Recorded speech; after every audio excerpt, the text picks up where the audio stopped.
اللهم صل على محمد وعلى آل محمد كما صليت على إبراهيم وعلى آل إبراهيم إنك حميد مجيد.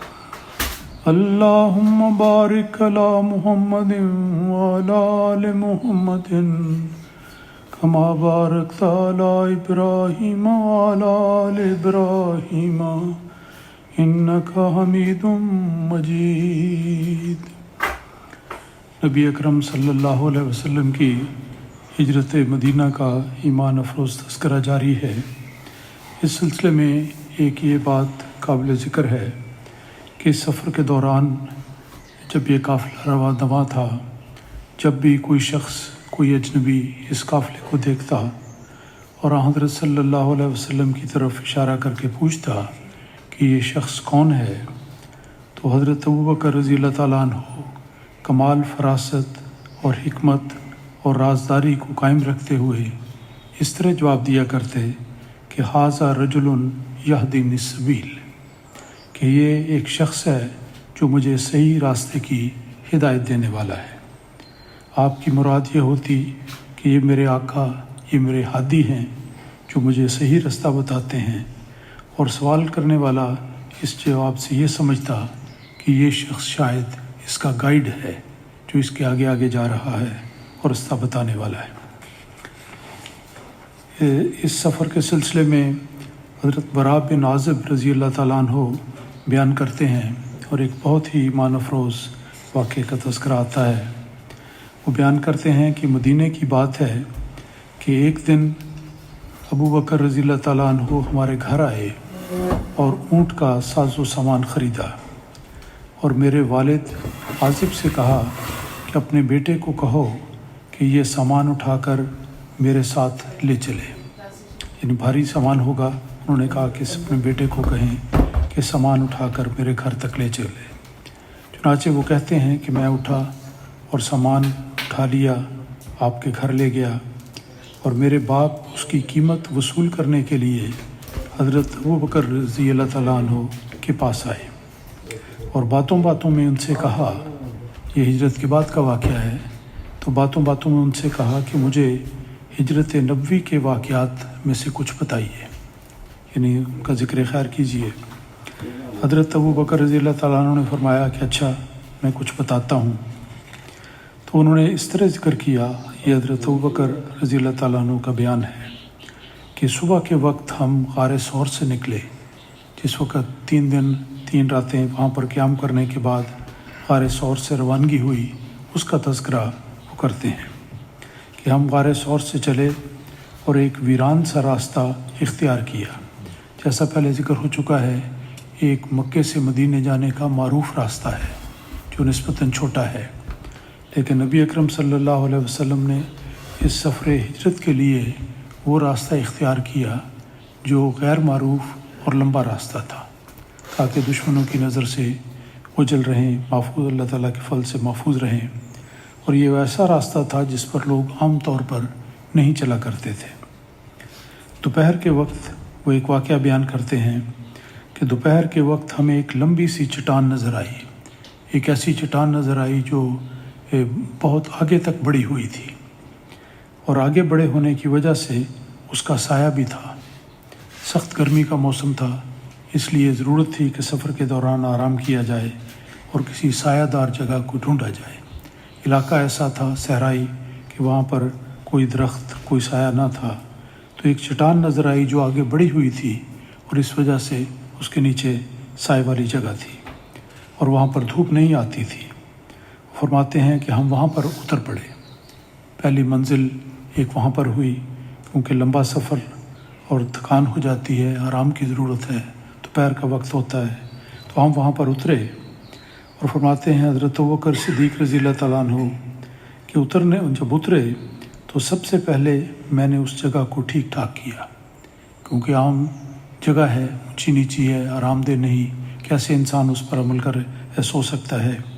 تو میں نے اس جگہ کو اچھی طرح اپنے ہاتھ سے ٹھیک ٹھاک کیا اور اپنا کمبل وہاں پر بچھایا جو وہ سفر میں لے گئے تھے.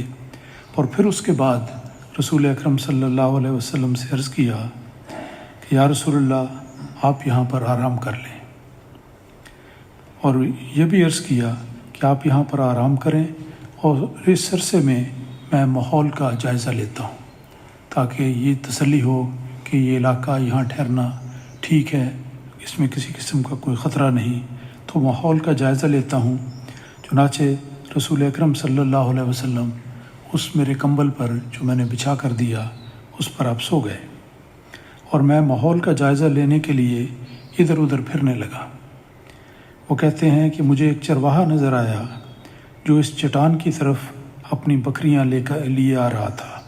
شاید وہ بھی سائے کا متلاشی تھا کہ بکریوں سمیت کافی دیر گھومتا رہا دھوپ میں گرمی میں، تو سائے کا متلاشی تھا، تو وہ بھی بالکل اسی چٹان کی طرف آ رہا تھا اور سائے کی تلاش میں تھا۔ جب وہ میرے قریب آیا تو میں نے اسے کہا کہ تم کون ہو؟ اس نے کہا کہ میں مدینے کے ایک شخص کا چرواہا ہوں۔ اس جگہ حدیث میں آتا ہے، اس روایت میں آتا ہے کہ راوی کو شک ہے کہ اس شخص نے مدینے کا لفظ بولا تھا یا مکے کا، کیونکہ دونوں طرف سے ہو سکتا ہے، مکہ قریب تھا مدینہ دور تھا۔ تو بہرحال اس شخص نے کہا، بیان کی راوی کی یادداشت کے مطابق، اس نے کہا کہ میں مدینے کا ایک شخص کا چرواہا ہوں اور اس کی بکریوں کی میں لک آفٹر کرتا ہوں۔ تو بہرحال حضرت ابوبکر فرماتے ہیں کہ میں نے اس سے کہا اور پوچھا کہ کیا تیری بکریوں میں سے کوئی ایسی بکری ہے جو دودھ دے، اور کیا تم اسے دوہو گے، یعنی دودھ اس کا نکال کے لاؤ گے؟ اس نے کہا کہ ہاں۔ چنانچہ وہ بکری پکڑ کر لایا، اور قبل اس کے کہ وہ اس کا دودھ دھوئے میں نے اس سے یہ کہا کہ اس بکری کی تھن اچھی طرح صاف کر لو، اس خیال سے کہ کوئی گندگی نہ ہو اور کوئی مٹی اور کوئی گند اس جگہ لگا نہ ہو۔ تو اس نے کہا کہ اس کی تھن اچھی طرح صاف کر لو، اور اس نے ایک پیالہ بھر دودھ کا نکالا، ایک پیالہ دودھ سے بھر گیا، اور فرماتے ہیں کہ میں ایک لوٹا بھی ساتھ لے گیا تھا جس سے حضور پاک صلی اللہ علیہ وسلم دوران سفر ضرورت محسوس ہونے پر پانی پیتے اور وضو فرمایا کرتے تھے۔ حضرت ابوبکر فرماتے ہیں کہ مجھے یہ بات اچھی نہ لگی کہ میں دودھ کے لیے حضور کو اٹھاؤں۔ جس وقت تک یہ کارروائی ہوئی رسول اکرم صلی اللہ علیہ وسلم آرام فرما رہے تھے، دودھ تیار تھا، لیکن وہ کہتے ہیں کہ مجھے اچھا نہ لگا کہ میں نیند سے ڈسٹرب کروں اور اٹھاؤں رسول پاک صلی اللہ علیہ وسلم کو۔ کہتے ہیں کہ میں وہ پیالہ ہاتھ میں لیے انتظار کرتا رہا، اور جب آپ خود بخود بیدار ہوئے تو پھر میں نے اس میں دودھ میں کچھ پانی ملایا اور اسے ٹھنڈا کیا، اور پھر اس کے بعد آپ کی خدمت میں پیش کیا کہ حضور یہ دودھ ہے، اسے نوش فرمائیں۔ حضور صلی اللہ علیہ وسلم نے خوب سیر ہو کر پیا، اور پھر فرمایا کیا کوچ کرنے کا وقت نہیں آیا، کہ کیا اب آرام ہم نے کر لیا ہے، اللہ تعالیٰ کے فضل سے دودھ بھی مل گیا ہے، تو کیا اب چلنے کا وقت نہیں ہوا؟ تو وہ کہتے ہیں کہ میں نے کہا کہ یا رسول اللہ وقت ہو گیا ہے۔ چنانچہ ہم سورج ڈھلنے کے بعد وہاں سے چل پڑے۔ یہ ایک جگہ سفر میں قیام کا تذکرہ ہے۔ کتنی بے سر و سامانی کی حالت تھی جس میں رسول پاک صلی اللہ علیہ وسلم نے اپنے وطن کو چھوڑا اور اس کو یاد بھی کیا، جیسا پہلے ذکر ہو چکا کہ آپ نے مکے کی طرف رخ کر کے اس مرحلے پر جب یہ مکے کی بستی آپ کی نظروں سے غائب ہونے والی تھی، یہ بھی کہا کہ اے مکے کی بستی تو مجھے بہت عزیز ہے، بہت پیاری ہے، میں اسے چھوڑنا نہیں چاہتا، لیکن مکے کے لوگ مجھے یہاں رہنے نہیں دیتے۔ اور پھر سفر منزل بمنزل طے ہوا۔ ہر منزل پر آپ اندازہ لگا سکتے ہیں کہ کتنی دقت اور کوفت ہوئی۔ تو یہ ایک واقعہ حضرت ابوبکر صدیق رضی اللہ تعالیٰ عنہ کے الفاظ میں پیش ہے، جس میں آپ نے فرمایا کہ ایک جگہ کس طرح انہوں نے قیام کیا، کس طرح آرام کے بعد پھر سفر پر روانہ ہوئے۔ حدیث کا اس روایت کا بقیہ حصہ انشاءاللہ آئندہ پیش کیا جائے گا۔